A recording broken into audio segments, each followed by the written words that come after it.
good morning. It is Thursday, May the 26th. I'm Shane Seeley, and this is the CBC Morning Report. Well, we're getting some new information this morning about a cyber threat targeting young people that has already resulted in at least one suicide in another jurisdiction.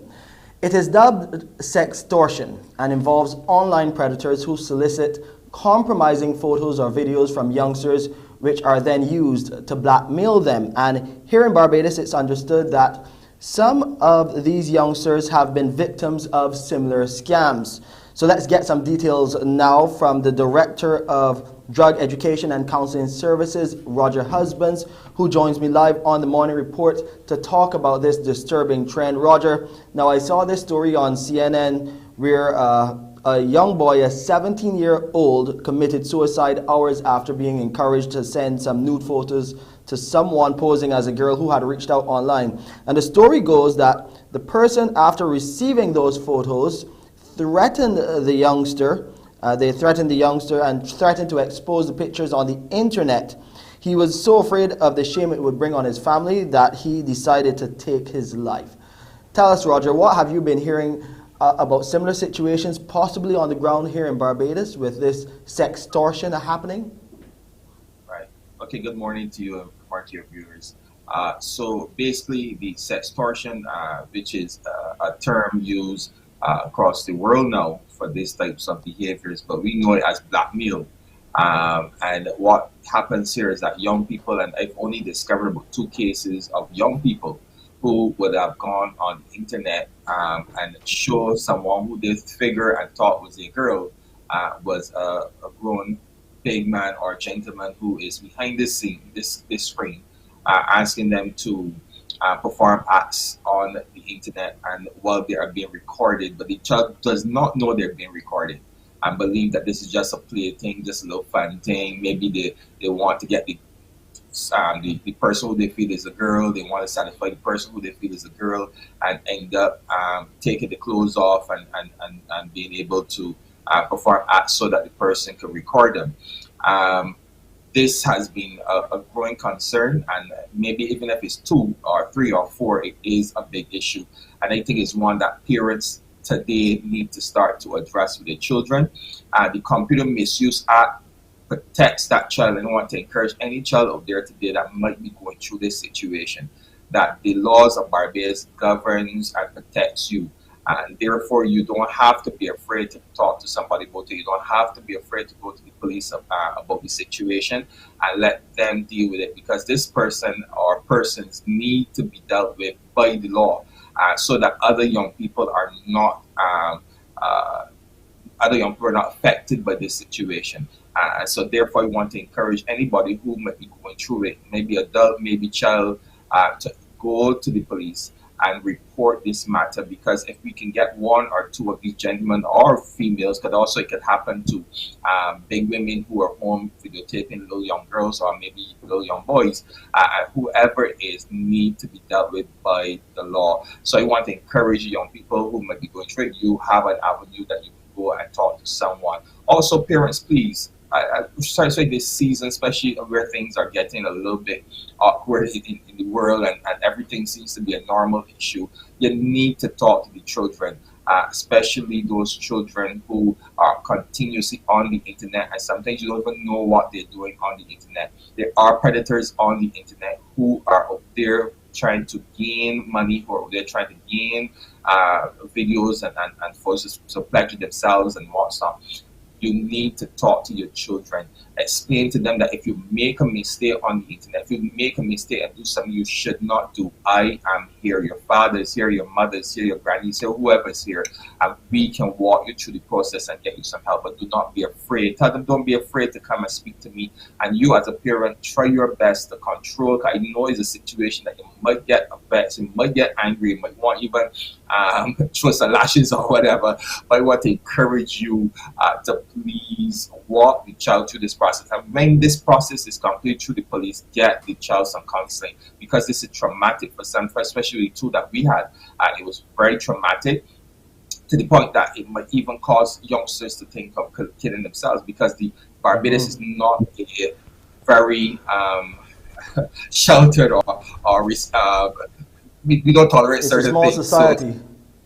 yeah, it's a small society, and you know that at the end of the day, these pictures or these videos going out is going to go all over Barbados. And some people don't even have a conscience to say, well, no, let me stop this, or let me know I'm not going to see that, or whatever the case may be. So we want to encourage parents to please talk to your children, because get them some help afterwards, because it's very traumatic.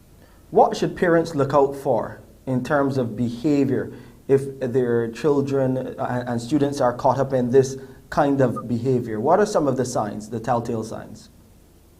Well, pretty much, I would say things like withdrawn from the family. If you see that your child continues on the internet and late hours in the night or whatever the case may be, then all of a sudden they got withdrawn and they seem to be worried about something, they seem to be afraid about something, they're even dressing different. You know, there are some behavioral traits that you might pick up as a parent, especially if you're watching your children properly, that you might want to, even if you don't think it's that, take them to a counselor. They might talk to a third person. They might not feel comfortable talking to you as a parent because they know they did something wrong. And if you are a parent that don't accept certain things, or you're a parent that ridicules and get ready to beat quick or get ready to discipline quick, then they might not necessarily want to talk to you.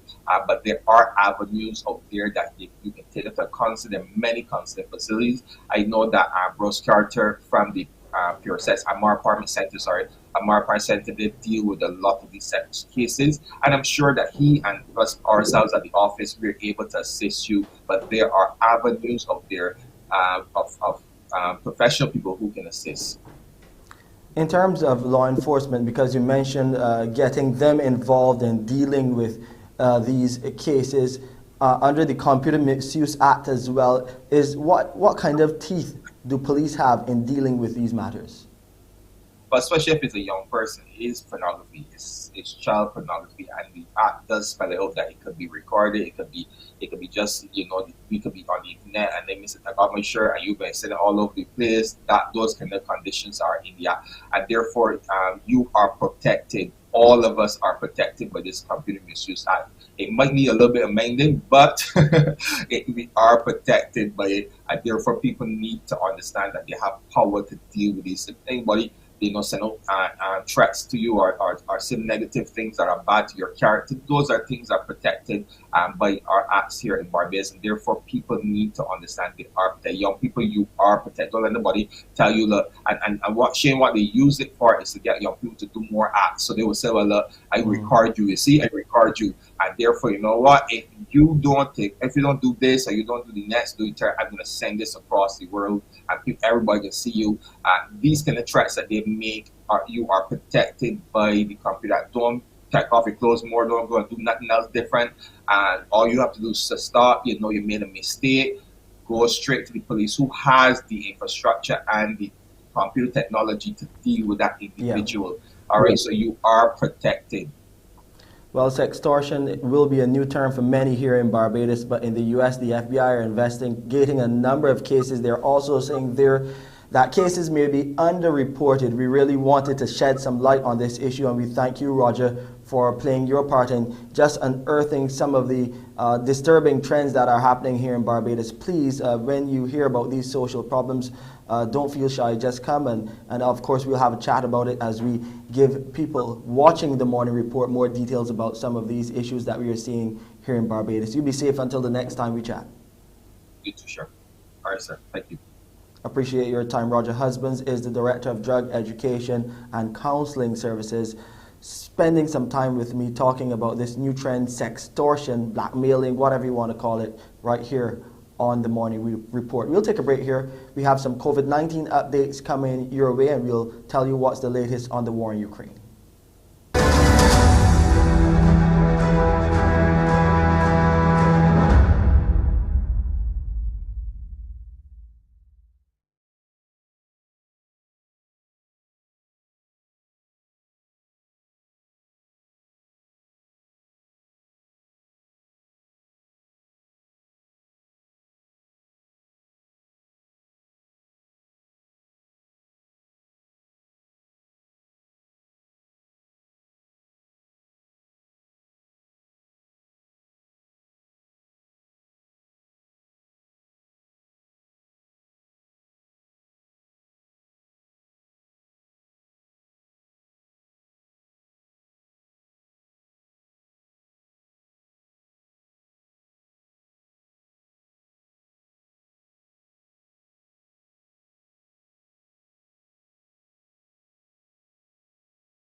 Barbados recorded another 245 new COVID-19 cases, 116 males and 129 females, and this is from 929 tests conducted yesterday by the Best dos Santos Public Health Laboratory. The cases comprised 62 people under the age of 18, and there were 66 people in isolation facilities, while 3,183 people were in home isolation.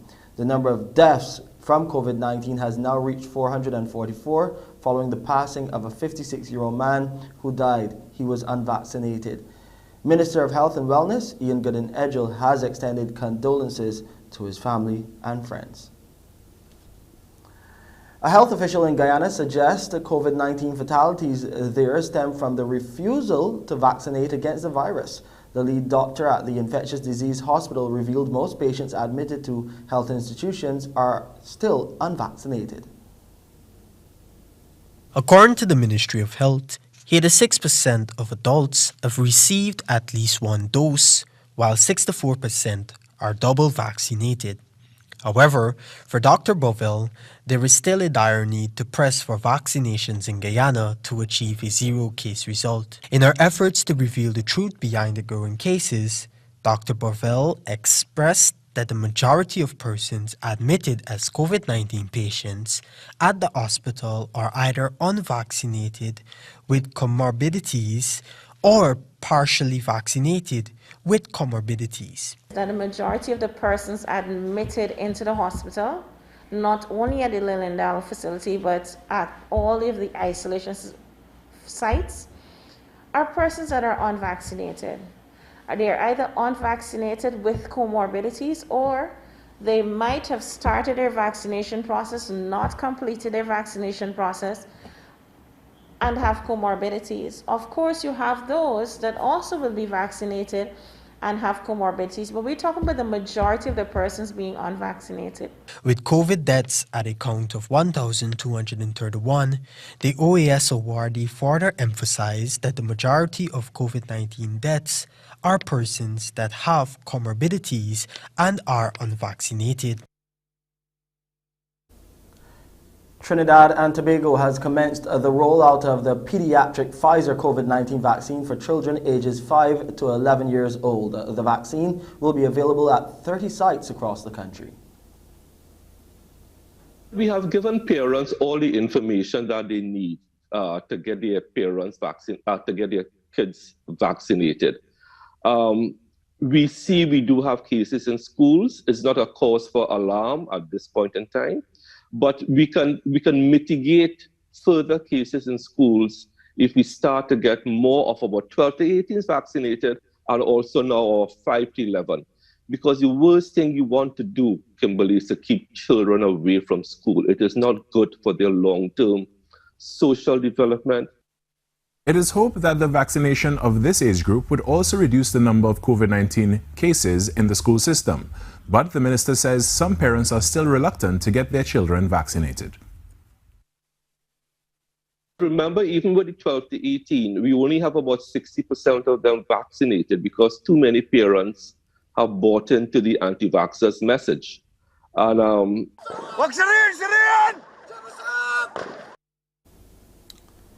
Now, international media house Al Jazeera has taken its case to the United Nations as the organization continues to mourn the loss of one of its journalists who was confirmed as being killed by Israeli forces and Israeli personnel while on duty. While other media organizations and the United Nations Security Council agree on the need for an independent investigation, they differ on who should investigate the matter. Israel's killing of Al Jazeera's Shireen Abu Akleh in the occupied West Bank prompted Ireland to call this meeting on the protection of journalists. At the time of her killing, Shireen was on duty in a blue press vest, a symbol which denotes civilian status, a symbol that demonstrates to parties to conflict that journalists are not a target. The targeting of journalists in conflict zones is considered a war crime. The Committee to Protect Journalists said no less than 18 have been killed in the Palestinian territories in the last 20 years. In Ukraine, 9 journalists have died in the war with Russia. But as the experts made clear, 9 out of 10 such crimes are never prosecuted. The failure of states to investigate, prosecute, and punish crimes against journalists is not only a denial of justice, it is actually an encouragement to perpetuate the cycle of violence. Al Jazeera's Abdurrahim Fukara promised to pursue all legal options for accountability. Al Jazeera's position is crystal clear. Shireen Abu Akla's life matters, and so does a transparent and independent investigation of her killing and of the serious violation of her funeral by the Israeli security forces. There are other crystal clear issues for Al Jazeera Network. One, Shireen Abu Akla was killed by an Israeli bullet and in cold blood while she was doing her job. Two, the network has the evidence and the witnesses to support that position. Other media networks have made the same conclusion. The UN Security Council has condemned the killing of Shireen Abu Akleh and called for a transparent, impartial investigation. But they haven't supported the Palestinian Authority's call for an investigation by the International Criminal Court, essentially leaving accountability in Israel's hands.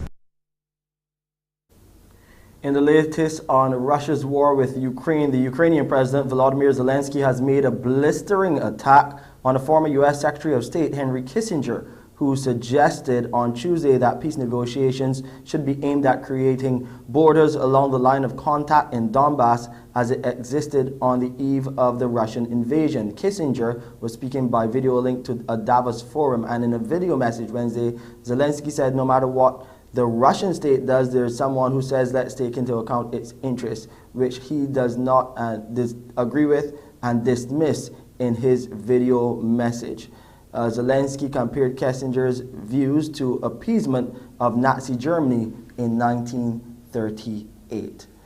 Let's go over now to Wendy to see what's happening on this Thursday edition of Morning Barbados. We focus a lot on what the young people are doing here in Barbados. You heard right here on the morning report some of the negative trends that we are seeing, but a lot of positive things are still happening with our youth. Right, Wendy? Yes, a lot are. And we're going to introduce you to a triathlete who's abroad. He's been doing major things for quite some time, so he'll be our Beige and Afar this morning.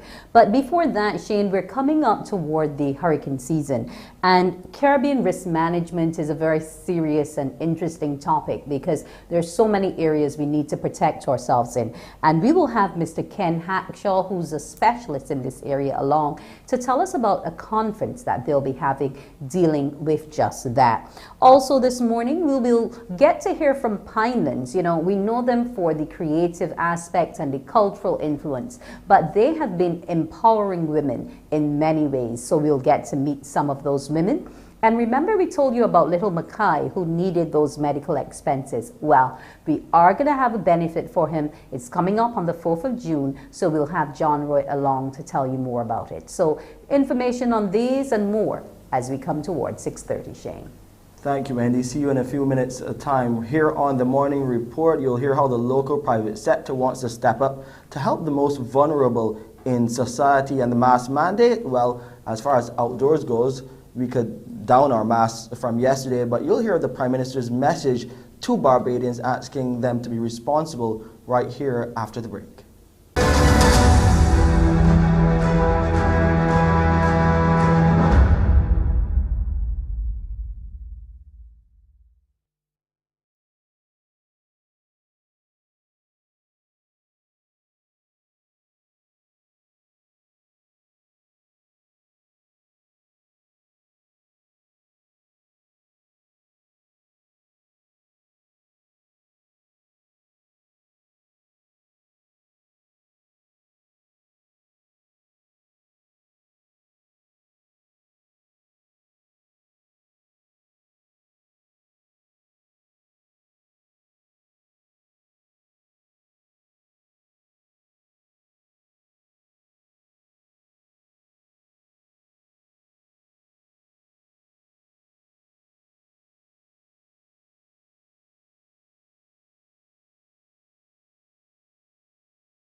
The local private sector is signaling that it is extremely conscious of the important role it must play in partnering with government to ensure that the society's most vulnerable citizens are protected. This is especially so in the face of what are challenging economic times now being experienced. This has come from the president of the Barbados Chamber of Commerce and Industry, Anthony Branker. He made the comments as the chamber hosted its first in-person business luncheon for the year, which was also its 196th annual business luncheon and annual general meeting at the Barbados Hilton.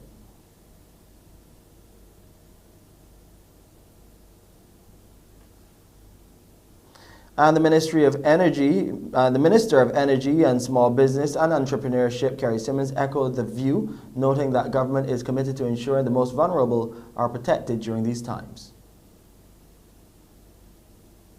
There has to be a conversation in this country about how we can deepen the partnership so that there can be a greater degree of social, I suppose, not just discussion, but participation between the private sector and the public sector with regard to that safety net. In a small economy like Barbados and in a small society like ours, there is a danger in allowing runaway poverty to develop. I suspect that there's a danger in any society. As Barbados lifted its mask mandate for outdoor spaces yesterday, Barbadians are still being urged to continue to safeguard themselves against COVID-19. Prime Minister Mia Moore-Motley is leading by example and yesterday received another booster shot. Sharika Griffith was present at Hilar Court and filed this report. Prime Minister Mia Moore-Motley has now received not one, not two, but 3 COVID-19 booster shots. Third booster. Okay, I don't play. I tell Bajans, I'm telling you, don't play. I remember every 5-6 months, go and get boosted. The Prime Minister received the shot at her official residence, Ilaro Court. She says even though mask wearing outdoors is now optional, the country must still manage the risk associated with COVID-19, and an important part of that is the protection which vaccines and booster shots can provide. COVID is going to be with us. It is effectively endemic. And the biggest tragedy is, regrettably globally, millions of vaccines will go to waste between now and the end of the year. And they will be of no use even if we wanted them to be next year, probably, because like the flu virus, it's going to mutate and mutate and mutate. And that's why the vaccines every year have to be tweaked and changed. So we really are urging those who can and who need to come forward. And I've been saying simply to the CMO and Dr. Ford, in my own layman's noticing, that once you reach 5.5 months, 6 months, those are the ones where I see people saying that they have COVID because obviously the immunity is waning. Prime Minister Motley also had her blood pressure checked in recognition of May Measurement Month, which aims to identify as many new and uncontrolled cases of hypertension as possible. The Prime Minister is urging Barbadians to know their measurements. When I see the dialysis expenditure start to go up, what does that tell me, Dr. Connell? That people are not managing invariably their health care. And in most instances in Barbados, Dr. Ford, it's diabetes that has gone out of control.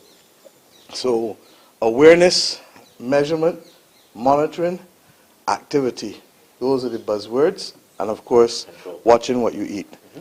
Reducing the level of sugar, reducing the level of salt, and getting some basic exercise. I've started back exercising. I fell off the wagon with respect to exercise after the election, and I started back a couple of weeks ago, and I'm going to encourage everybody to do the same. Okay? She says if Barbadians take better care of themselves, the pressure on the Queen Elizabeth Hospital will be significantly reduced. Sharika Griffith, CBC News.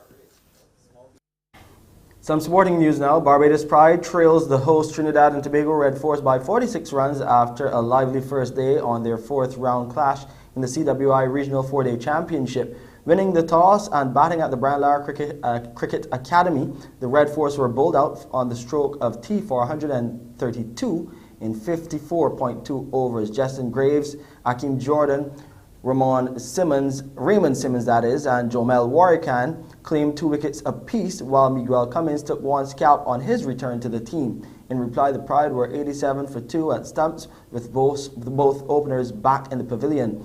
Pacer Terrence Hines dismissed the captain Craig Brathwaite for just 6 and Shane Mosley for 24. Let's look at some of the day's highlights.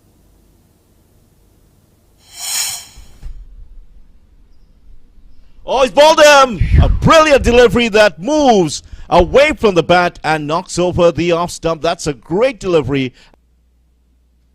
Down the leg side, and that's beaten Dorich over the ropes for 4 runs. Edged and caught at second slip, and Solozano has to go. On, he's hit it straight to gully, and there is to backward point and takes the wicket.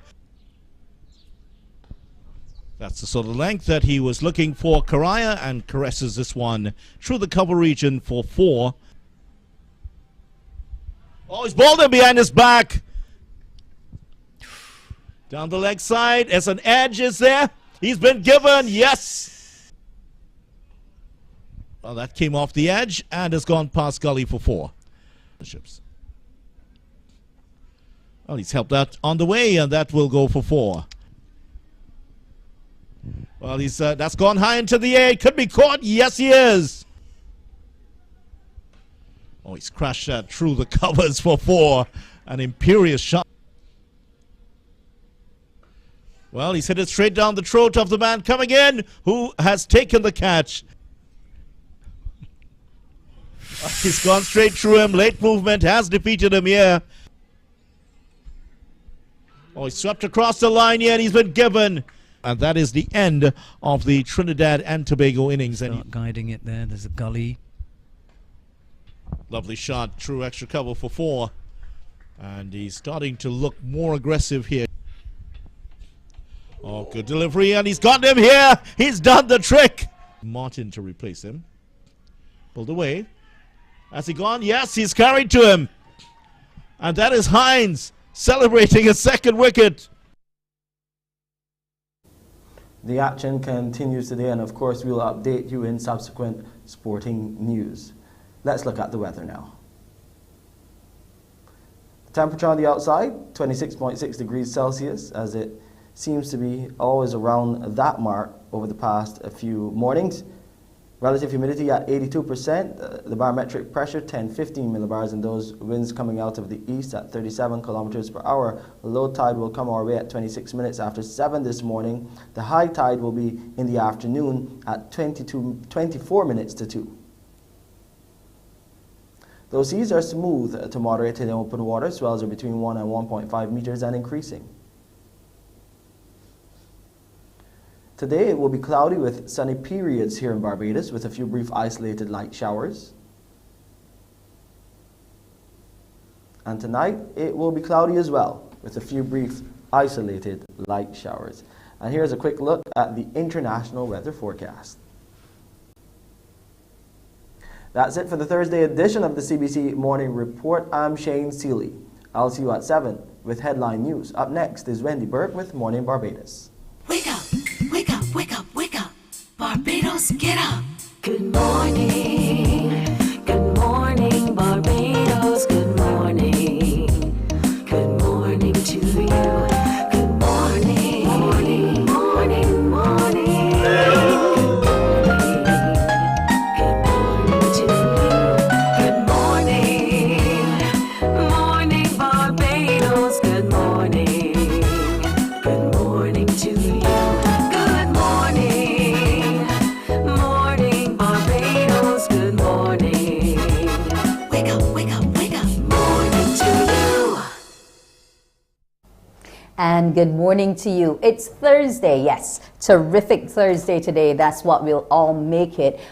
Remember, there's Q coming up today as well. So there's a lot to be excited about It's day 2 of the new mask mandate, so we'll get to find out how some of you are feeling about that. But the first thing up that we're going to deal with is risk management. Yes, we're in the hurricane season, but that's not the only risk that we have to deal with. No, there are more things out there happening that we need to be aware of. And we have an expert with us this morning, Mr. Ken Hackshaw, who's a risk management consultant and the founder and CEO of the Caribbean Risk Management Academy and the Trinidad and Tobago Risk Management Institute. Good morning to you, Ken Hackshaw.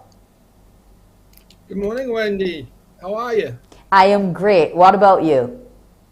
I am good, thank you. Right. And Thanks I guess for having me. Not a problem, always a pleasure. Now, you're going to be having your 4th Caribbean Enterprise Risk Conference coming up in June, on the 15th to be precise. And you're doing it a little differently now because of COVID, so it's going to be a hybrid, yes.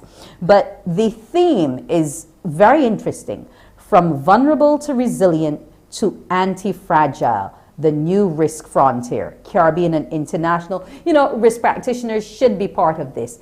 Tell me how we're going to go through those phases within the region. Well, that's actually a well-framed question. And so it's not just for risk practitioners, because you just mentioned that in Barbados, you guys are going to have a new mask mandate, and you also mentioned that we're in the midst of the hurricane season. So all of those two things and many more examples fall under the ambit of good risk management. And so it's very timely that we're doing this conference. You know, we are living in COVID, so we call it the intra-COVID period. I don't believe that we are going to ever have a post-COVID. So you're intra-COVID, you're in a hurricane season. You know, you have these new mandates, even so I'm in Florida right now, even in certain parts of the U.S., governments are revisiting the mandates around mask wearing. So the conference is timely for the Caribbean. It's Caribbean themed. So we'll be discussing things like tourism and hospitality, energy, finance, and technology. And it's for anyone, any leader, any practitioner that is interested in protecting not just their national borders, but their own personal borders.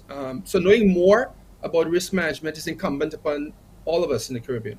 Okay, now you've broken it down into segments. We're looking at risk and leadership, and then we're looking at risk and governance. What's the differentiation between the two?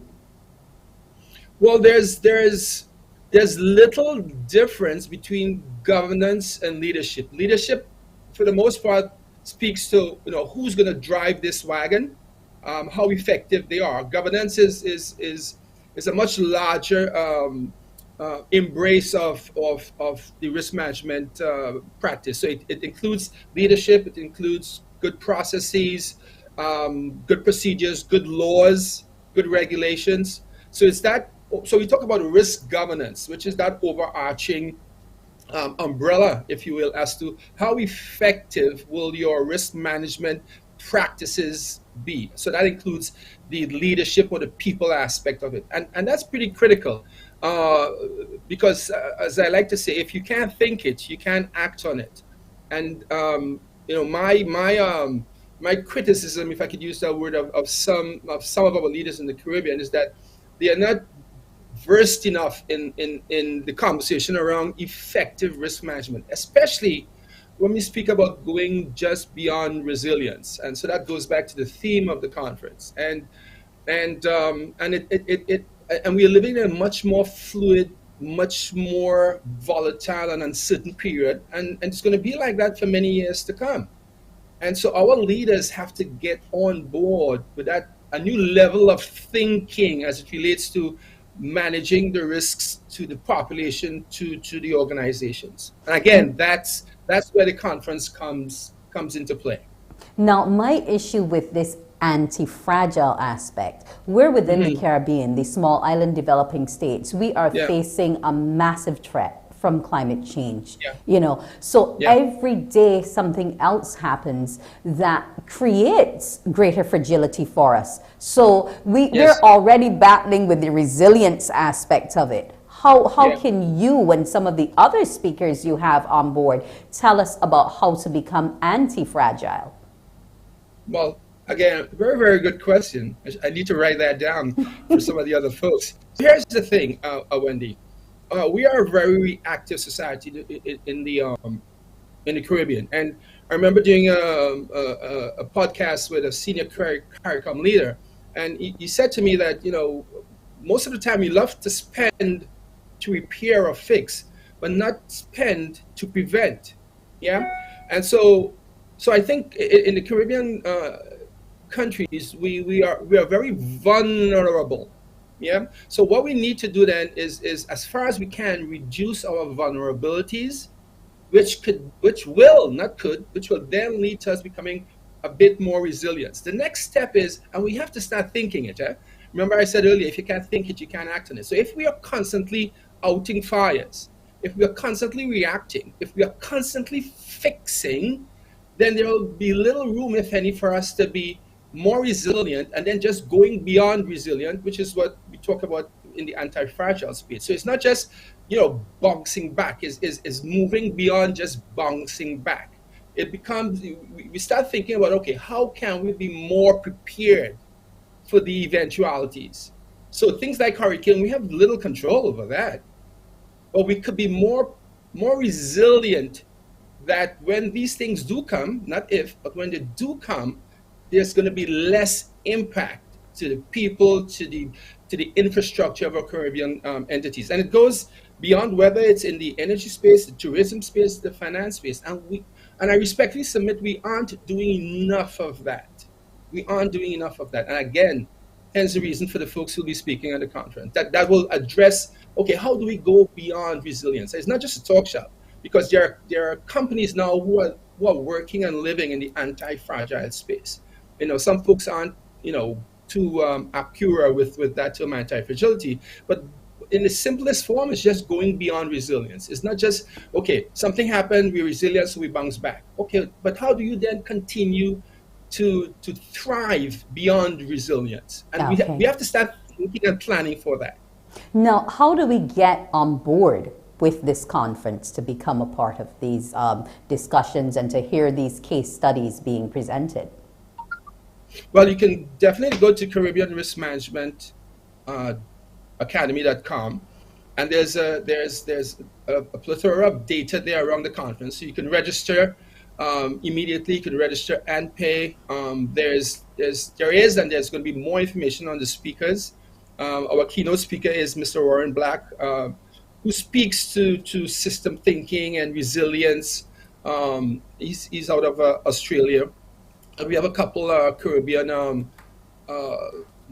not just lecturers, but practitioners in the space of risk and tourism and energy. So log on to CaribbeanRiskManagement.com, and all of the information one needs, including you, Wendy, to attend the conference is right online there.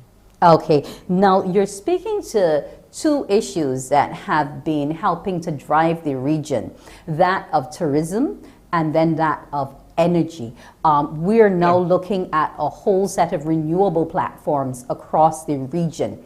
And I'm glad to see it featured as a topic, because while we have it in place, we still need to protect it and manage it. So I'm hoping your people will help to guide and direct us on that path.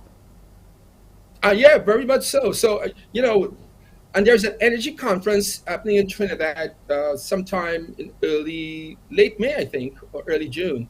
And so it augurs well for what we will be discussing. And again, the denominator across all of these industries is effective risk management, good decision making. And good decision making is the result of effective risk management.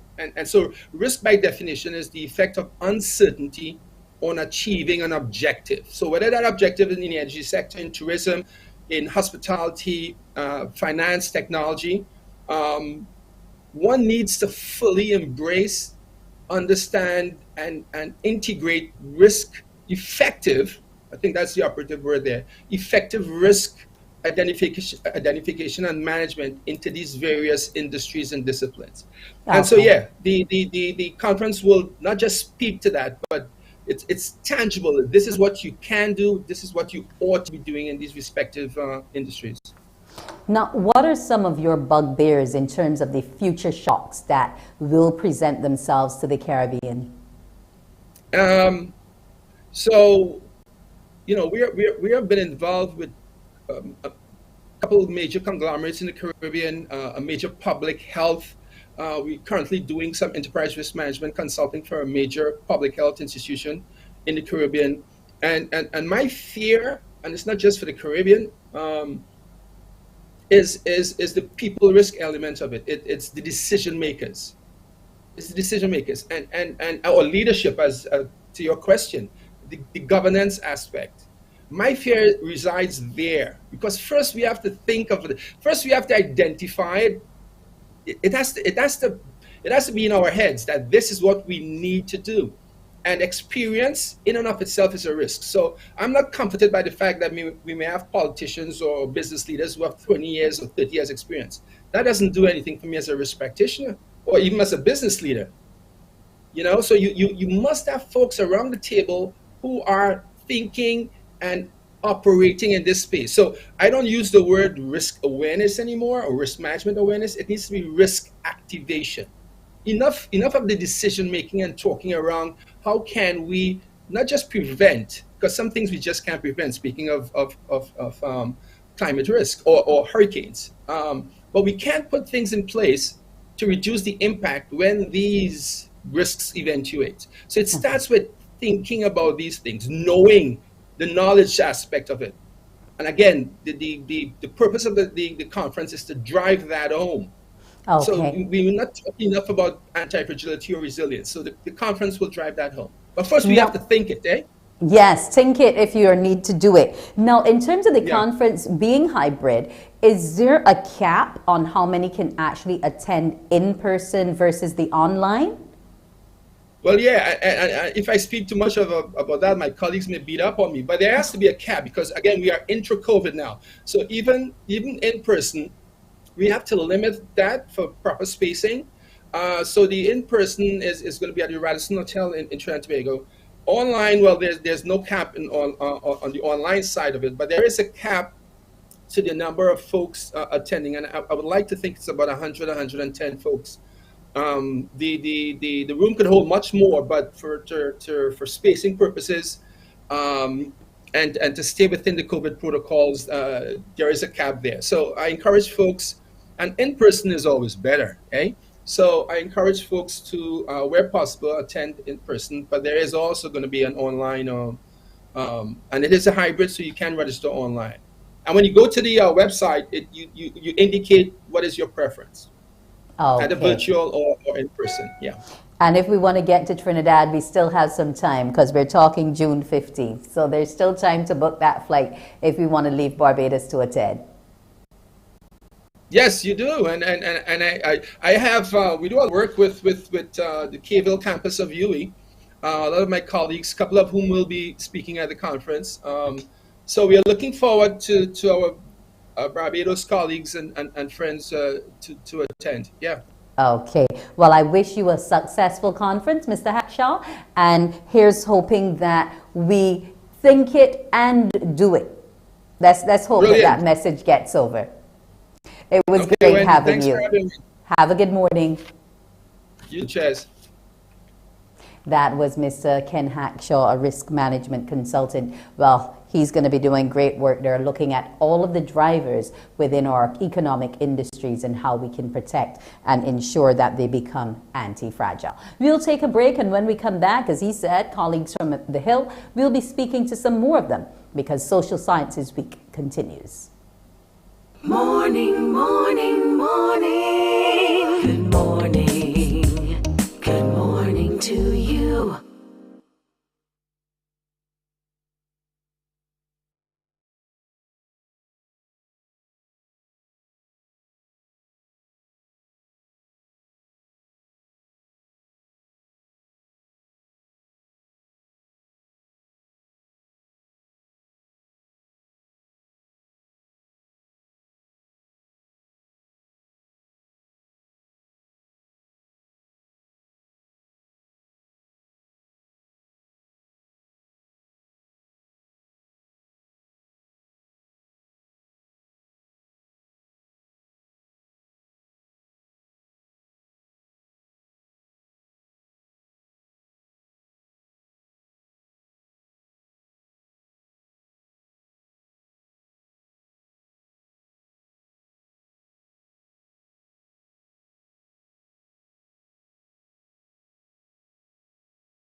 Morning, morning, morning. Good morning. Good morning to you. And we're back. We're heading up the hill once more as we continue to look at Social Sciences Week. This morning, we're going to welcome Mr. Gavin Bovell, who's an assistant lecturer in the Department of Economics. Good morning to you, Gavin. Good morning. Thank you for having me. Yes, it's a pleasure. Now, this particular department has quite a rich history. It's turned out lots of economists and politicians, not just in Barbados, but the Caribbean over. So tell us something about the strength of that particular department. Well, a little bit about the history and about the strength. The economics department was actually first conceptualized back in the 1960s, and economics was actually first taught within the division of survey courses in the 1960s. It was until the 1975 that the Faculty of Social Sciences has assumed the position where it is within the Department of within the Faculty of Social Science at the current location of Cape Hill campus. And there's a lot in terms of what we offer, not only to our students, but to society and governments and businesses in terms of providing them with information and training the staff and their employees that will add value for them. And we've done that in the hundreds and thousands of students that are able to contribute both socially and economically in a multitude of sectors. And that's something that we're very proud of, and we want to celebrate, and that we continue to celebrate this week. Okay. Now, in terms of the importance of economics to the country and how you all have actually mapped out the program, have you made lots of fundamental changes in terms of how you provide that course of study? Well, first of all, I think that's a very good question in terms of having persons understand the importance of economics. Economics affects everyone, and at no point in time, I think right now, the times that we're living in, with COVID and the challenges that we're faced with, having access to goods and services, it's created a certain level of scarcity that I think have been experienced, at least not in my lifetime. And for that reason, economics is even more relevant today than it was in the past, because economics studies the allocation of scarce resources that have alternative needs. So at a micro level, we're able to assist businesses to do more with less, to help them deliver value and maintain their customer base with less resources and still maintain profitability and sustainable businesses. At the government level, countries are faced with, especially, we're here faced with crisis of having access to certain goods, certain services. The economics department creates a program, has created a program that allows individuals to be equipped with the skills and the methodologies that are able to address these complex problems. And it becomes more complex because our supply chains have gone global, and it affects what's available within our economies. And having this skill set allows businesses and governments to be able to drive and create more value, while at the same time operating within a context that resources are limited, but still being able to optimize and conserve on resources, right? In terms of the structure of the courses and what we've added, our courses within the department are very practical, and it engages individuals in developing the necessary critical thinking skills that are necessary to be able to make the decisions that are beneficial not only to individual entities, but to societies as a whole. And one of the things that we always tell students, and something me in particular, I say to my students, we can't manage what we don't measure, right? And economics cultivates the skills of model building, the skills of numeracy, the skills of problem solving, right? Time management, communicating, that's necessary not only to articulate economic challenges, but also to be able to influence businesses and policymakers and societies at large to really advance social and economic progress. Okay. Now, you all have been doing this virtually in terms of your SOSI week and introducing students. So when I log on or somebody else's child logs on, what are some of the critical things you're telling them in terms of why they should study economics as a first option? Well, why should you study economics? And I always like this question. Um, Economics gives students the ability to be flexible in terms of their career options. And I just want to make sure that I'm not digging at any one particular um, program or not, but all subjects, all areas of study are, no one is better than the other. However, because of the reliance that our economies um, have on data driving decisions, right? Everywhere you look, someone is on their smartphone, someone is on their laptop, they're on a tablet, creating bits of data. All of this data drives economic decisions because in the past, to access that type of human behavior, insight into human behavior, would have cost a lot. But now, with the access to this wide array of data, you're able to make much more accurate decisions. However, you need the skills and the tools and the understanding of economics to be able to make these decisions to add value and create value for companies, for economies, for governments, right? Okay. Two things that I really, sorry. Yeah, Yeah. no, I was about to get into the programming. What do we offer in the faculty in that particular program for both the undergraduate and the graduate level? What are our lists of subjects like?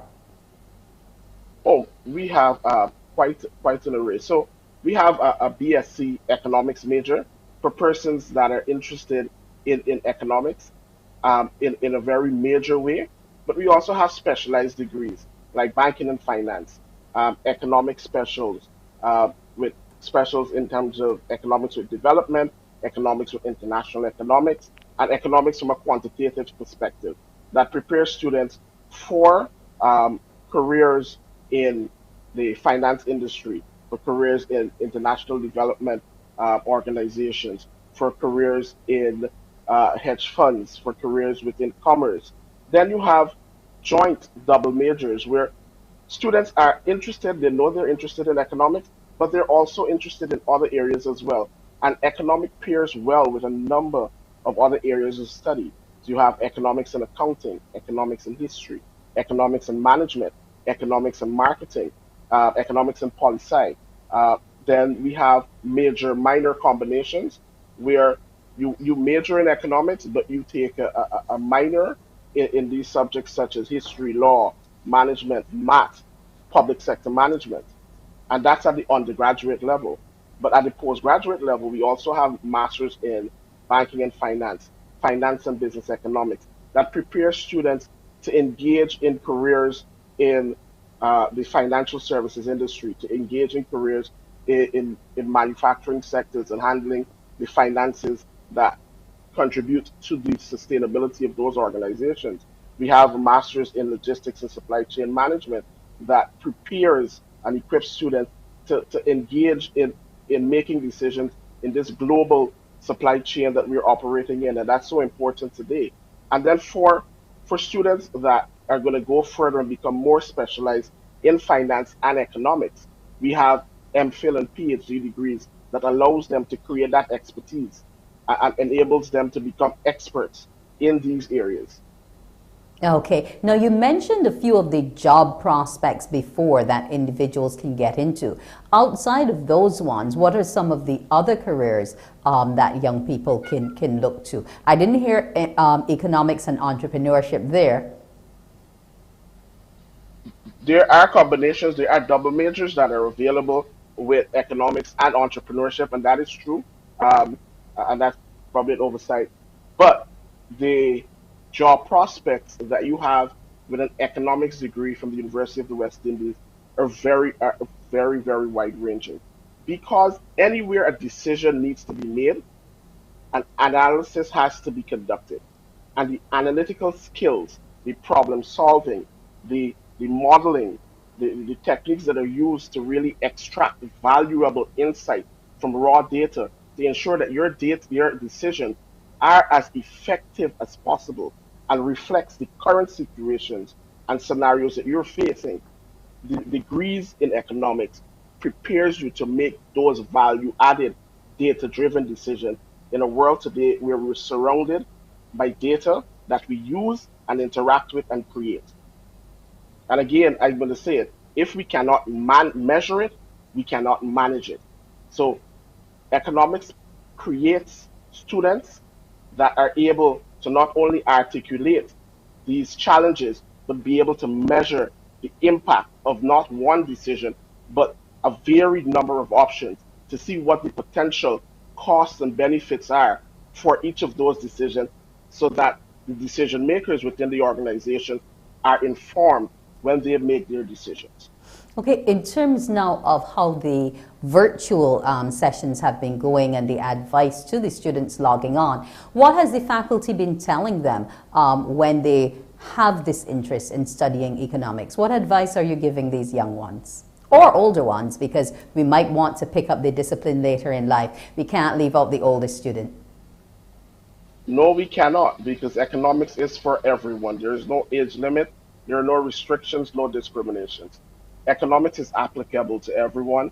And what we advise students is to get an understanding of what areas are you interested in economics? Are you interested in combining economics with another particular specialization? Where do you see yourself? We always encourage students to really focus in on something that they're passionate about, but also be practical about what the job market offers. Flexibility in today's environment from an academic and a professional standpoint allows you to have more options available to you. With an economics degree, you are able to influence and contribute to decision making in services industries, in tourism, in manufacturing industries, in agricultural industries. You're able to contribute in organizations that are local. You're able to in, help decision makers understand how policies and global geopolitical issues can impact their organization's sustainability. You're able to help governments understand the impact of certain policies that are being considered. You're able to contribute to creation of value within an organization by looking at how resources are allocated, by measuring the the costs and the benefits of commercial decisions, by assessing the market capability, by being able to understand how flexible a particular market segment is. So when we talk about advice to students, we let them know that a degree in economics does not give you a single lane approach to your career. It opens you up to a world of opportunities, and not just within the region, but globally. Because as you know, the rich history of economics is that we have we have contributed to the development of leaders and professionals that have impacted Barbados, that have impacted the Caribbean, and that have made their mark globally. Yes, they have. Now, I want to thank you so much for joining me, Gavin. I'm hoping that you're ready for this huge intake that will be coming for September, because the faculty has been doing so much. I'm sure that you would have convinced a whole lot more individuals to come on up to the Hill and study. I wish you well tomorrow on your final day for the week, and it was a pleasure having you this morning, Gavin. Definitely. Thank you so much for having me. It was a pleasure to be here. Thank you so much. That was Assistant Lecturer Gavin Bovell from the Department of Economics at UWI Cave Hill. We will take a break, and when we return, it will be Shane Seeley with our news update. Morning, morning, morning. Good morning. Good morning to you.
Morning, morning.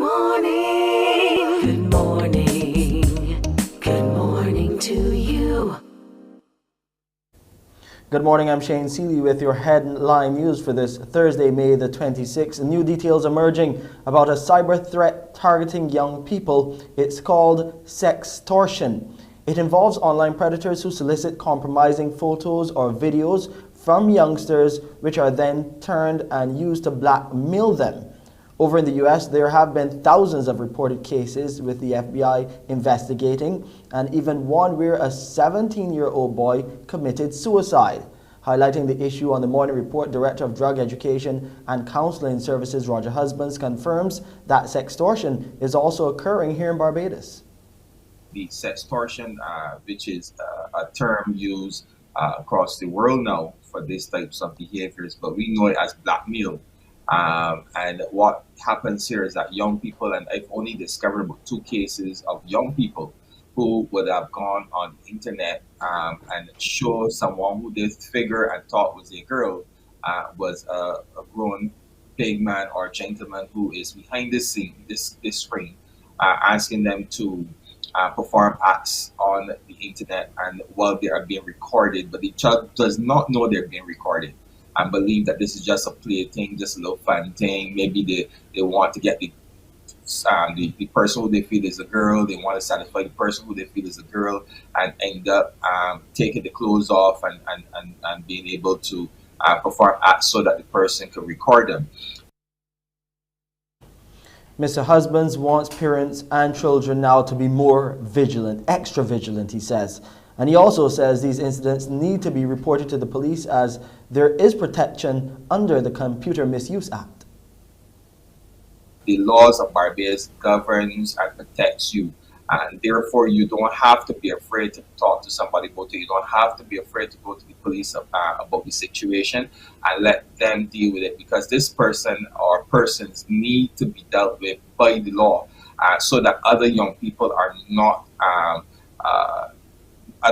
affected by this situation. So therefore, I want to encourage anybody who might be going through it, maybe adult, maybe child, to go to the police and report this matter, because if we can get 1 or 2 of these gentlemen or females, it could happen to big women who are home videotaping little young girls or maybe little young boys, whoever it is need to be dealt with by the law.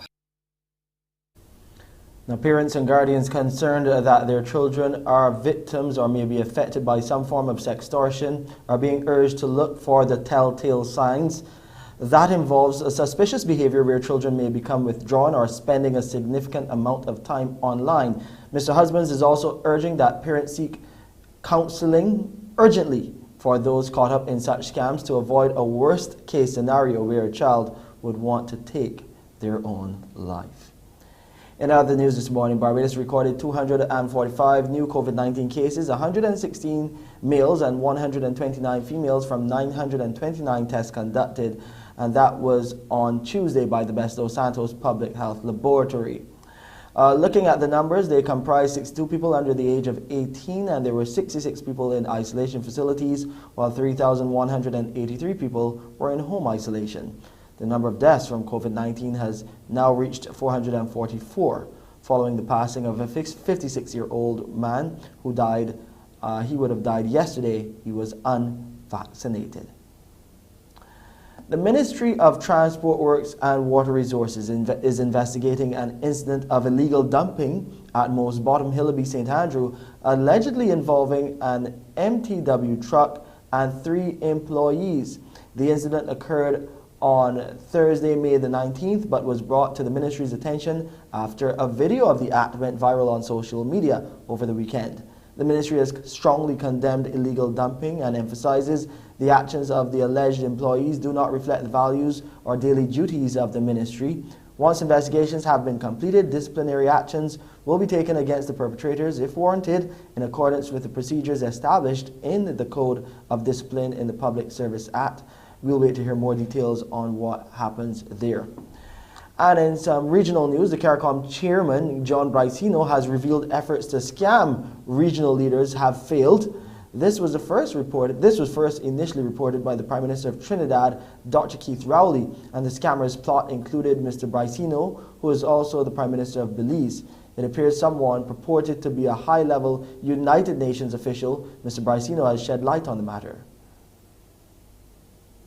Simply what happened is that Prime Minister Motley messaged me on Friday, or no, she called me, and she said, you're going to get a message from the Secretary General of the UN that the Bill and Melinda Gates Foundation have said that they want to assist 3 countries, that they are setting aside $15 million to help 3 of the countries that have been hit hardest by COVID. And as chairman of CARICOM, that they are going to contact me. I was contacted using the Secretary General Gutierrez number, WhatsApp, and the message and said, let's do WhatsApp because this is encrypted. And so they messaged me and said they want these 3 countries. I contacted the Secretary General and I contacted a few other people, and then it was agreed that St. Lucia, Bahamas, and Trinidad and Tobago will be the 3 countries that we're going to. They asked for the numbers, we provided them the numbers. It is only when they contacted the Prime Minister of Trinidad and Tobago, and then he became suspicious immediately. Well, I had no real communication as to what kind of money they want to give. And as soon as he was back and forth realizing that these people are kind of not really identifying themselves, it's the WhatsApp of the Secretary General, he became a bit suspicious. And that's it for our headline news for this Thursday. I'm Shane Seeley. After the break, it will be Wendy Burke with more on Mornin Barbados. Morning, morning, morning. Good morning. Good morning to you.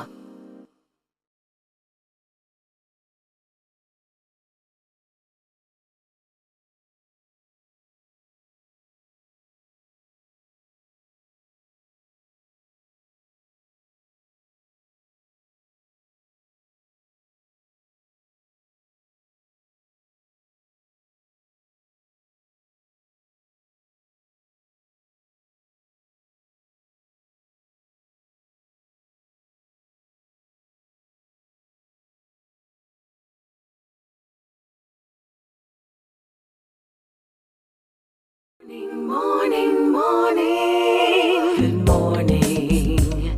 Good morning to you. And we're back. Let's hope you're already having a terrific Thursday. I know I am. There's lots to look forward to today. We heard about some exciting programs on the Hill. You know, for those of you who are thinking of taking on some extra studies come September, you should be able to. But now it's time for us to meet a Bajan afar. Yes, it's triathlete Matthew Wright. He's a professional triathlete and he's also Barbados' national triathlon champion. Good morning to you, Matthew. Hi, good morning. Yes, good. I'm well. Now, you're already at age 30. I think I remember watching you at BSAC Sports, for quite some time, running, training, and now you are in an area that you're passionate about and you love. You're also overseas doing your studies, etc. But you continue with this sport. What so thrills you about this particular discipline? Yeah, thanks for highlighting that. How old I am now, just turned 30 and I finally feel like I'm almost an adult. So yeah, I just, as you said, you remember me from BSAT days. I just remember like 13, 14 years old that I just wanted to be kind of a professional athlete, like at that time I was obviously excelling in track and field and there was talks, scholarships going to the States, etc. But I was also doing triathlon at the time and kind of, when I was weighing up my options, like what could I be the most competitive on the international stage at? And, it kind of was pointing more towards triathlon, with like the East African runners and stuff like that. I didn't think I could be, kind of up there with the world's best in distance running, but triathlon was starting to point me towards that. I had a lot of success when I was a junior, When I first moved to the UK and studied at Loughborough University, you know, and was training in my first kind of high performance program, you know, it opened up my eyes to a lot of what was needed to be the best at the highest level. And yeah, unfortunately, I kind of got a pretty bad injury 1 month before my first World Junior Championships when I was 19. And, you know, that kind of snowballed into a few years of a lot of pretty bad injuries, you know, like 6 months at a time where I was out.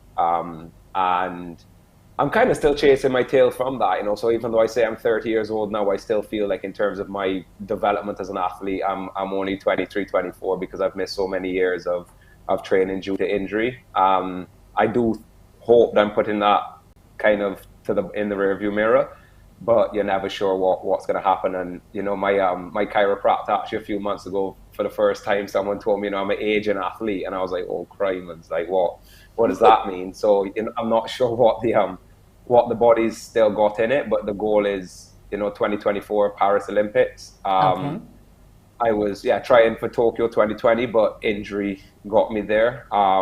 And obviously with the pandemic and stuff, everything was a bit all over the place. But yeah, so I just love it. It takes kind of a lot of commitment, so you have to be passionate and be able to get yourself out of bed every single morning at 6 a.m. to you know, train in the day. So it takes a lot of motivation and focus. But I do love it, and I just, because of all my injuries, I just want to see where can I get to when I have a kind of a clean run at But training even for with a year or the two. injuries, you've still been able to have some pluses, because in 2019 you were among the top 10 in terms of the Pan Am Games, you know, and that's still something to celebrate. And I'm sure there've been some other pluses in terms of university life as well, and doing triathlons in the UK. Yeah, no, massively, you know, and that's what's kept me going, because overall I've had such little training, but I have had some pretty good success, as you said, like the top 10 at Pan American Games in 2019 was a highlight for me. And I'd just come off of injury at that point as well, so I wasn't kind of at my best. So yeah, and I've had a few top 10s at World Cups, and you know, a few podiums in British races and international races, and I know that, you know, I've shown like signs that I can be good, but I just want, you know, 6 months to 12 months of really good training under me. And I wonder what can happen with, you know, we have Commonwealth Games this year, Pan American Games again next year in Chile, that I want to get, you know, more into the top 5 this time, which will show, you know, an improvement over the 4 years. And then, as I said, then looking at Paris 2024. So I kind of want like no injuries from now for the next, you know, 2.5 years. Keep praying. Is my number one goal. Yeah. We'll keep praying for you and hope that training isn't too intense to create any injuries. But apart from pushing yourself, you've also been pushing some young ones in this sport. And through BFit, you have been training a number of little ones who are actually interested in this sport. How has that been for you? Yeah, that's been amazing, you know, because I think growing up as a teenager in the sport, when I was doing BSAC and doing stuff like that, there was no guidance, especially in triathlon. Like, I think track and field has a bit more of a presence for, you know, you can see yourself going to college, etc. But triathlon never had anyone, even in the Caribbean, to say like, oh, they're doing this, so I can get to that point. And now that me and my predecessor, Jason Wilson, who went to the Rio Olympics for triathlon, you know, we're kind of the first two people almost out of the Caribbean to go to that elite level and international standard in triathlon. And I want to be that person for these teenage kids, to tell them like, look, you can actually make a career out of this as you get older. It's not just a hobby while you're a teenager, and then you have to get serious and start doing school and kind of do the university and get a job. You know, it's that you can actually go on to do great things in this sport, and just guide them and let them not make the mistakes I made when I was younger, you know. And that's the biggest thing. If I can speed up even one athlete's learning, you know, where you don't have to learn from your mistakes, it's like, try not to make the mistakes, you know, and learn without the mistakes. That makes kind of your run at being an athlete a lot smoother.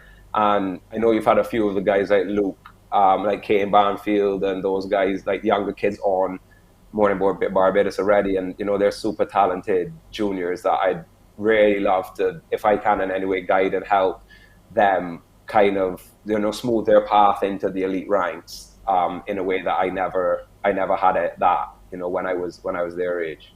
And that's great, because there's some people who figure that other people should, you know, go through the same pitfalls they have, but at least you want to smooth the path for them, and that's good. Now, before we go, in terms of preparation for Rio, what has it been like in terms of the intensity that you've been under?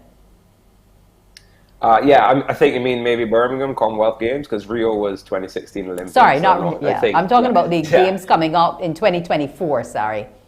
Oh, in Paris, yeah. Yes, so yeah, Paris. no, it is very intense. You know, I'm kind of training between 15 and 17 training sessions a week, be anywhere between 20 to 27 hours of just physical training. You know, 5 times a week I'm swimming 25 to 27 kilometers a week. I'm riding 250 to 350 kilometers a week. And I'm also running 40 to 50 kilometers a week, as well as 2 gym sessions, plus a, you know, massage therapy session, a physiotherapy session a week.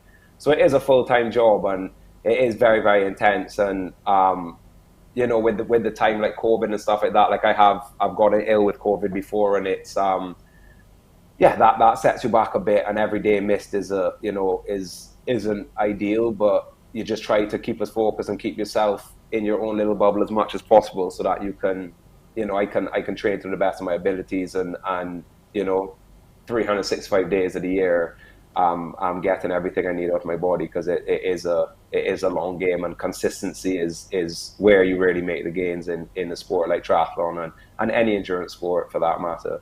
Okay, well, let's hope there are no signs of long COVID there for you to create any issues for you in your training regimen. Now, you're afar. What are the things you miss most about Barbados? Yeah, so I live in Cardiff in the UK. I mean, first of all, it's the weather. You know, the UK is known for how grey and dreary and cold it can be. While in Barbados, it's, you know, 365 days of sunshine. And even if not sunshine, you know, even in the rain, it's warm. So I definitely miss the weather, the beaches, and just the way of life, you know, the nice relaxed way of life where, you know, you just kind of wake up and on a weekend just go down to the beach, chill out, and, you know, you're kind of a lot more outdoorsy in Barbados, and it's a lot more freedom. While in the UK, it's kind of, you know, like busy roads, and you have to drive to a specific park and to go for a walk and all that. While in Barbados, you know, there's so much more freedom, and everyone's much more relaxed, and, you know, everyone looks out for each other. And I absolutely love the lifestyle in Barbados, and I do hope to move back at some time, you know, maybe post triathlon when I'm, you know, starting out my real life. But yeah, for right now I'm in the UK, but I'll always call Barbados home, and I do get back at least once a year for Christmas mainly. And yeah, hopefully I can continue doing that over the next few years. Okay, and finally, when you come home for Christmas, what's the first thing you have to eat? I don't know. It's tough. I love flying fish. You know, some macaroni pie, beef stew, of course, chafat, a roti. Yeah, kind of all that on one plate for the first night. Okay, well, that's great. It was good to have you on, Matthew. I'm happy to hear that you're training that hard. Let's pray any injuries away so that we can see you on a podium at the next Olympics. Best of luck to you, and thanks for joining us this morning. Amazing. Thank you very much. Take care. Okay, bye-bye. That was Matthew Wright doing his thing in triathlon. He also coaches as well, because he's making sure to help those little ones over. We'll take a break, and when we come back, more Morning Barbados.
Morning, morning, morning. Good morning. Good morning to you. Welcome back. We're going to have the Pinelands Creative Workshop on now, but not for the things they're known most for in terms of the cultural displays. No, they have been looking to empower the vulnerable in our society and teach them all about business, how to maintain those businesses, and how to get ahead. I want to welcome Sophia Graves Broom, who's the CEO of the Pinelands Creative Workshop, along with 3 participants in a personal and economic empowerment women's workshop, which they recently concluded. I want to welcome Natalia Morgan, Ruth Marshall, and Marilyn Garnes. Good morning to you, ladies. Good morning.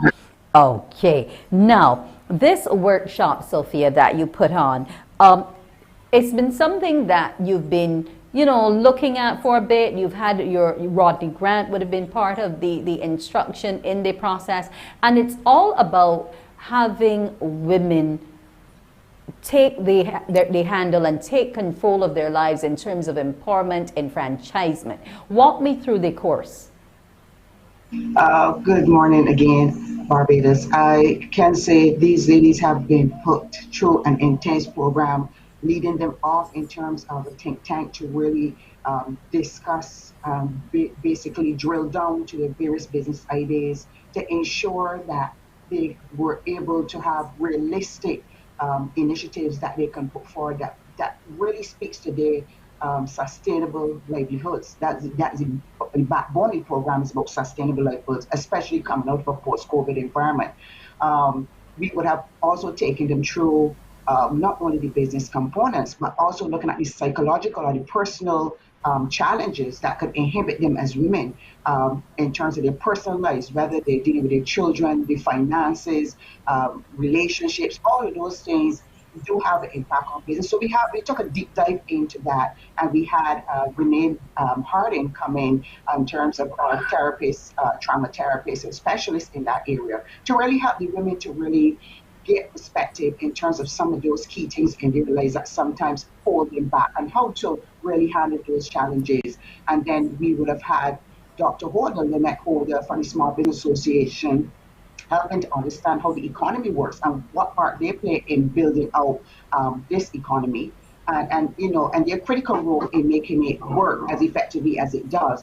And then we have people like Shelley Durant-Ford looking at QuickBooks, Roberta Trotman of Virtual Solutions. She would have taken them through the digital market in terms of their image and presence on the social media and how to effectively use that. And also into the whole skills of Excel, using Excel in terms of greater efficiency as they move forward as the new entrepreneurs on the block in terms of really building out the necessary supports for themselves and their family. And again, it was about building up that sustainable livelihoods for these women who would have basically survived many of the threats that was impacted on them, especially during COVID. All right, let's go to the ladies now to find out how they've benefited from those 12 intense and rigorous weeks. I'll begin with you, Natalia Morgan of Cairo's Variety 246. What did this course do for you in terms of what you didn't know before, in terms of concepts and management of your business? Well, for starters, one of the courses that I enjoyed mainly from the course was the QuickBooks. I was always interested in QuickBooks, but I never had the opportunity to go and probably join a class to do QuickBooks. So it was a bit, liberating to know that I was able to do QuickBooks and I'm able to use that for my business. One of the other things that Sophia mentioned, which was think tank, that also helped because we go into businesses and we think, okay, we're just coming to sell retail. This is what I want to do. This is what I like. So we're just going to do this. But Mr. Grant also explored many different areas of it. We talk about marketing. We also talk about social demographics. Like all those things then came into play. Like who am I targeting? Who am I really trying to reach when I speak about my business? All those are different things that I learned and I can definitely use towards my business. Okay, and what about you, Ruth? As Natalia said, the QuickBooks, that was big for me. For a long time, I wanted to do it, but never had the opportunity to do so. And that really opened my eyes in terms of managing your business correctly, to say. Um, it was really, really enlightening to see, as my mother always used to say, if you don't try, you never know. And for a while, there were things that I wanted to do. I really wanted to start a business, but I always looked at it as a little side thing. And as Natalia said, the think tank, Mr. Grant took us through things where we had to think about not just being a small business, but being out there, who we're targeting, who we can further target, where we can take the business from where it is now and what it can be. And Okay. that was really, really, really special for me. All right. And was it as special for you, Marilyn? Yes, it was. Good morning again. My favorite session, just like everyone else, was the session think tank with Mr. Grant. Like Ruth, I started doing stuff, but I looked at it as family and friends, not necessarily a business. But after that session with Mr. Grant and business development, I learned, I was doing certain things wrong, was going about it the wrong way. And then the informative session, we had a lawyer come in as well. That session about the legal aspects of a business, as well as the session with the Small Business Association and the benefits that are out there once you register and become a member, it made me take a different outlook as to what I was really doing and taking it down a different course. Okay. If we can go back up to Natalia now in terms of your actual business, what does Kairos Variety 246 do? What's it all about? Okay. Kairos Variety, as it plays on the name, is variety. So, as the rest say, we started off like just what you're interested in. So, I love a great sale. I love a bargain. So, I like to know when I'm buying things and reselling them to others who can also benefit from having something at a reduced price. So we sell basically anything. That's where the name variety comes from. But right now, we mainly focus on health and wellness products. I am part of something called a business called Total Life Changes. And we mainly sell health and wellness products, targeting the body, helping persons to lose weight, build their energy, maintain weight management as well. If they have problems with hair and they have problems with skin, we sell products all for that. So basically, I mainly focus on retailing back items to persons at a reduced price, which is benefit for them. Okay. And Ruth, your accent, soft furnishings and more. The soft furnishings is self-explanatory, but tell me what's the more that's involved here. Yes, thanks. The soft furnishings cover a wide variety. We do tabletop, table runners, tablecloths, napkins, that sort of thing. We also do a bit for the bedroom. We do bed runners and cushions for the living room, stuff like that. In addition to that, we do home decorating. If you need a room refresh, revamp, put together, we can do that for you. There's also a outdoor component to it, which is we do plants. We do house plants. We can do arrangements, custom arrangements in anything you want. And we are expanding as we go, expanding on the outdoor to add other items as well as the soft furnishings. So like they say, the sky's the limit. And what they taught us in class really make you think differently. And it was that made you really step forward and do what I'm going about now. Okay. Yes. And Marilyn, Tasha's precious memories. What are these memories all about? Okay. Well, the business offers event planning and treats for small events, women's clothing and accessories, and we also produce naturally made body butters. So the memories came about because every year my daughter for her birthday, she would have some event that I basically planned from start to finish. I would just outsource the work to the vendors. And eventually my friends would ask me to start helping them with their events for their children. So that's how I came up with the name, The Precious Memories. Everything about the business is just memorable. Okay, now that's awesome. Now, Sophia, these ladies would have gone through 12 weeks of rigorous training along with a few others. Um, is Pinelands looking to embark on this course again? How soon? How can the women come on board? Do they only have to come from your community, or are you reaching out to all of Barbados? I think for me, we would like to do this again because of the demand. These ladies alone are the ambassadors for this program. They have other friends that would really like to have the same experience as them. They would have gone through their training, they had their online profiles and headshots and all the things to market them well. And we want to do that. But again, this course would have been funded at this time by the Caribbean Policy Development Center through one of their major initiatives. But we are hoping that through the sharing on the various platforms and what we're doing here this morning, we'll be able to secure further support to help another set of women, not necessarily from the immediate community of where the Pioneers is located on St. Brands, but it can be duplicated in other communities across the island because all women need the support. And for organizations with probably 95% female, it is a priority for us in terms of the empowerment of men in a very holistic way and in a way that they can buy into their own development. And this approach allows these women to do so rather comfortably.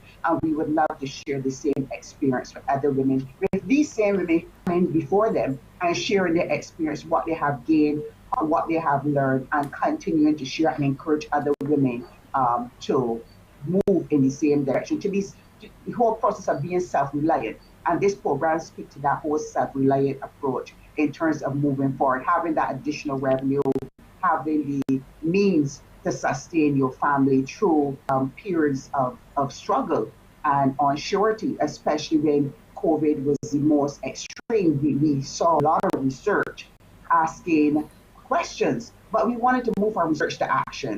And therefore, the opportunity was provided through the Caribbean Policy Development Center to do so. And we hope that the agency will take the same approach to move our research to action. So let us do some real practical work on the ground for women who really want to take the next step forward.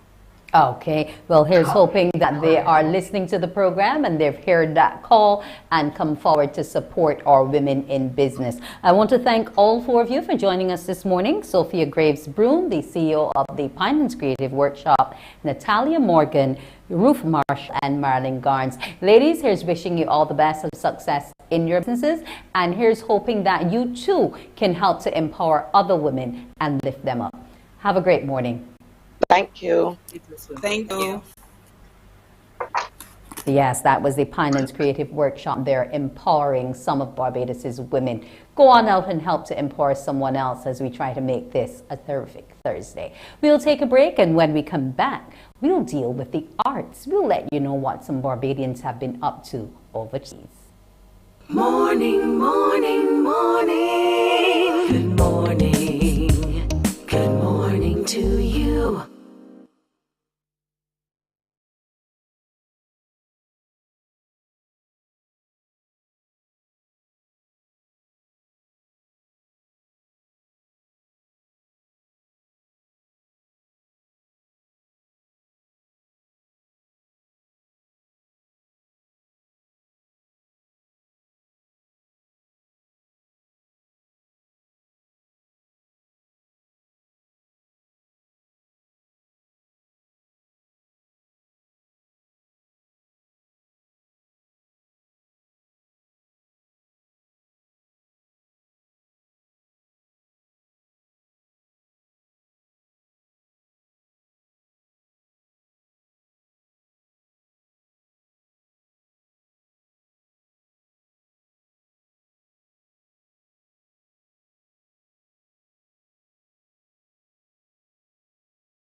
morning, morning. Good morning. Good morning to you. And we're back. This morning, we're going to put the microscope on the arts, and more so one local artist, Kia Redmond. Now, she was part of an exhibition with 9 other Caribbean female artists, and it included 5 Haitians. That exhibit is still running because it started on the 14th of May, and it continues until the 18th of June. Now, they're taking up their residency exchange program in several nations, and Kia is along this morning to tell us all about her time in Haiti at the Centre Art in Port-au-Prince. Good morning to you, Kia Redmond. Hi, good morning. How are you? I am great. What about you? I'm wonderful. Right. Now I understand why I wasn't seeing you as much when I saw mom or dad, because you were away doing your residency. How was it? Well, I can say that it was tumultuous. It happened in March 2020. So I was only there for about a week and a half before I had to go. But I recently went back about a week ago for the culmination of everything.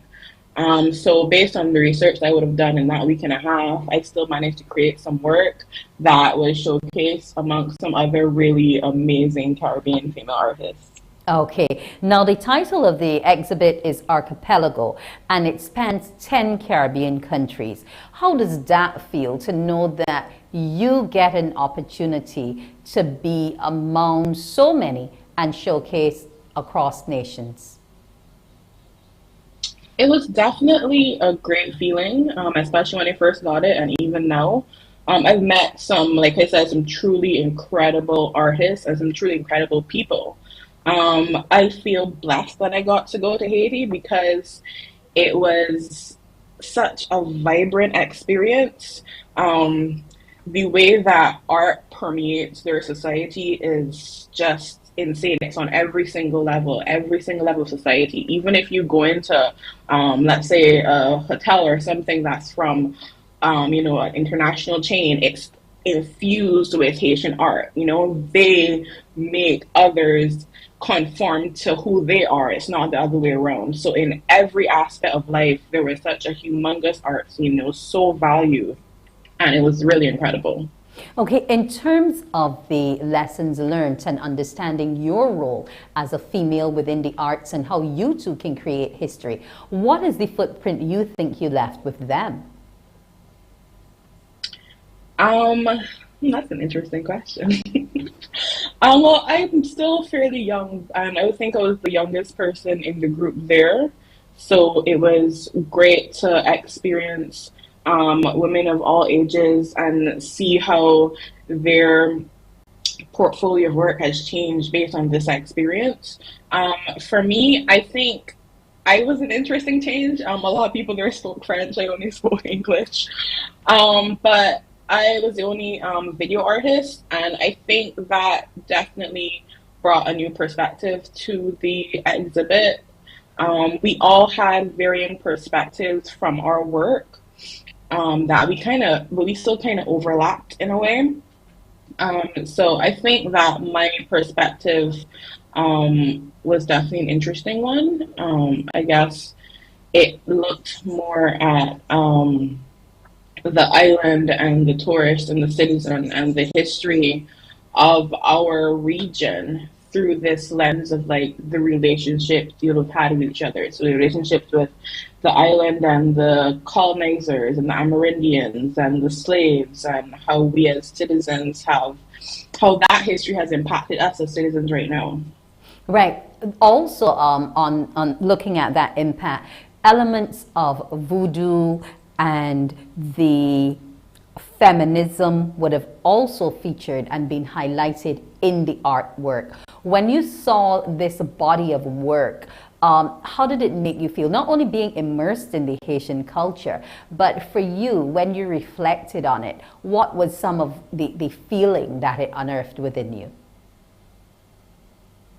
It was definitely impactful, especially seeing everyone's work come together. Because like woman and her, not only her role in society, but her presence was definitely at the forefront. Um, Voodoo, like it actually didn't jump out to me that much because like art is definitely a part of Haitian society. Like how I guess you can say Christianity is a part of ours, Voodoo is a part of theirs. So it was very natural the way that it was integrated into it. Um, but a lot of the women had some very impactful work from their perspectives, whether it was from their experiences that they reacted to on the residency or their personal experiences. Um, for me personally, what I learned about what happened during the Duvalier regime and all the atrocities committed against women, that really added a new twist to my work, more so than I would say the voodoo. It was really about woman as this strong figure who, yes, has had to go through many things and is really the backbone of the country. Okay, how are you going to use that residency now to improve on what Kia Redmond already does so well? Well, actually, I haven't really been thinking about this personally. I've been thinking about it on like a larger scale because, like I said, the way that art was such a part of life there, and the spaces that they had that anybody can just come and create, even in a place where it's had so much devastation. I thought that that really impacted me the most. So yes, personally, I it has impacted my work as well, but I would really like to, going forward, not only, you know, receive the blessings, but also be the person who creates them for others and who helps not only organizations here, but helps create a space that we can also provide this level of artistic experience, artistic transference into the country. So Okay. I'm thinking about it personally, but also on a wider level. Okay, so it means then that maybe 3 months down the line, we can see Kia pulling together a body of other female artists in Barbados to express their stories. Definitely. Okay, well, we look forward to that. Any takeaways for you that are top center, forever present of mind from this residency? Because it happened at such a crazy time in the world, I think the best thing I can say is just to take advantage of every moment and to really try to immerse yourself in those moments when you have the chance. Okay. And reflect. And that's what we do every day, because be better tomorrow than you were yesterday, yes? And I'm sure that your work will be seeing that within coming times. Kia, congratulations to you. It's great to know that you're continuing your artwork and that you're doing it in a medium that you enjoy, video. So best of success to you as you go forward. Thank you.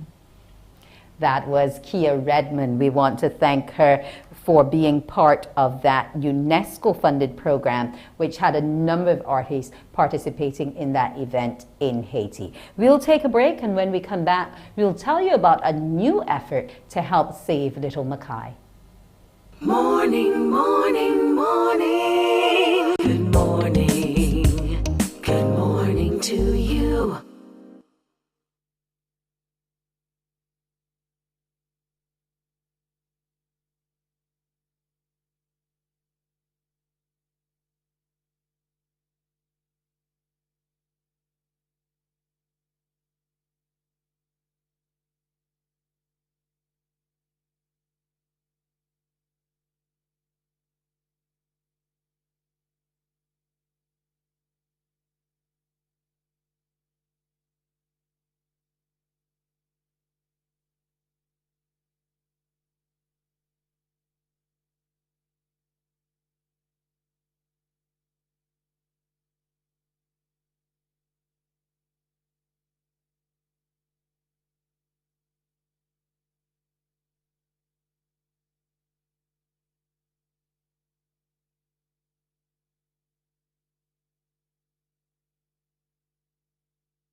Morning, morning, morning. Good morning. Good morning to you. We're back. Now, ever since we heard about this case, we've been concerned as to how it's going, how things are working out. Joining us this morning is John Ruitt, who will give us an update on little Makai. Good morning to you, John. Hi, Wendy. Yes, hi. How did the surgery go? The surgery was long, but it was successful. And he is currently in ICU. The doctors are keeping an eye on, he has liquid on the lungs, which is partly a common occurrence after open heart surgery, because they couldn't get through. The artery was so small that they had to do open heart surgery on Tuesday. But it was a success, and that's such a relief for everyone, really. It is. And in terms of the giving, the account is still open. How have things been going? What's the feedback?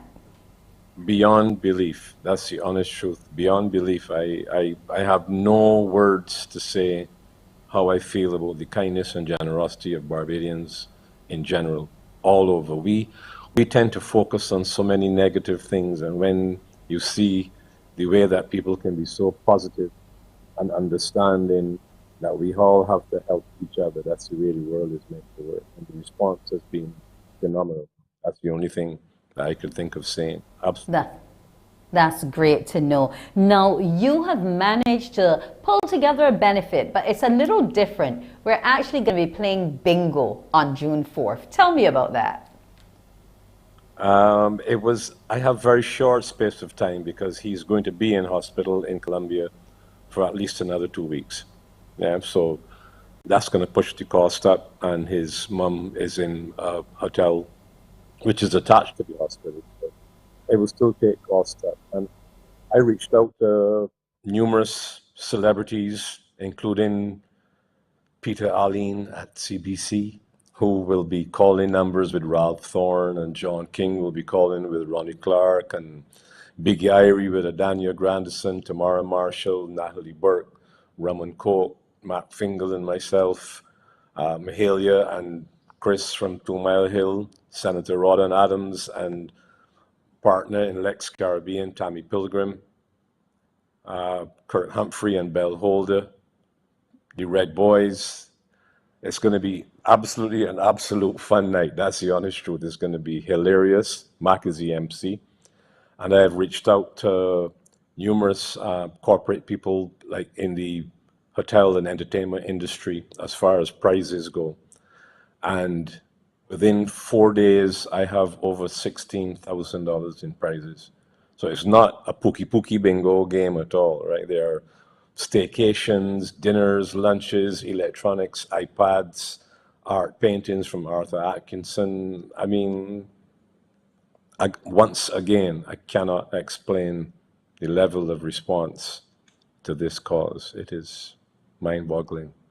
It sounds that way, and we are so grateful that Barbadians have come out and decided to contribute and give to help someone else in need, because, you know, it's something that resonates in the minds of all of us. If I were in a similar situation, what would be the result? And we're happy to know that we're all trying to save this little one's life. When I realized it was going to be bingo, I said, but I haven't gone to that in so long, you know, because it used to be popular at LESC. But now to know that you're going to have a celebrity bingo night and a card is only $50, you know, that means a lot, John. You can come out and support that cause as well. Tell us where and time. It's at Yacht Club on Saturday, next week Saturday, the 4th. The first game will start at 7. And the $50 admission, everything goes towards Makai's fund, and that gets you 2 of the nice cards that have the little slide down slot, so you don't have to be risking the card blowing away or anything like that. Drinks and food will be there. Craig Corey making the place look nice. Ricky Redmond. They'll have cameras that you can always see what numbers are being called. Danny Mansour from Bozo is taking care of the bar. And the Yacht Club have food items and stuff. Gregory Hunt is doing sound. Everybody that I've reached out to just went instantly, boom. Yeah, Jono, I'm in, you know. So, again, I am stunned. Right, so we're happy to know that, and kindly let Makai's mom know that we're all praying for him, and we will all do what we can to support and save his life. Here once again, John, is the information for those who want to contribute to the CIBC First Caribbean account at Warren's branch. Account number 1001219-745. The branch code, if you're sending from abroad, 9326, and the SWIFT code FCIBBBBB.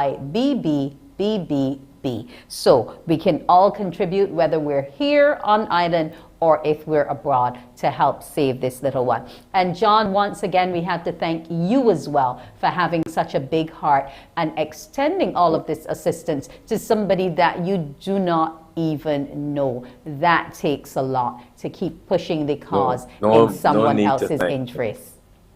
No need to thank me, Randy, really.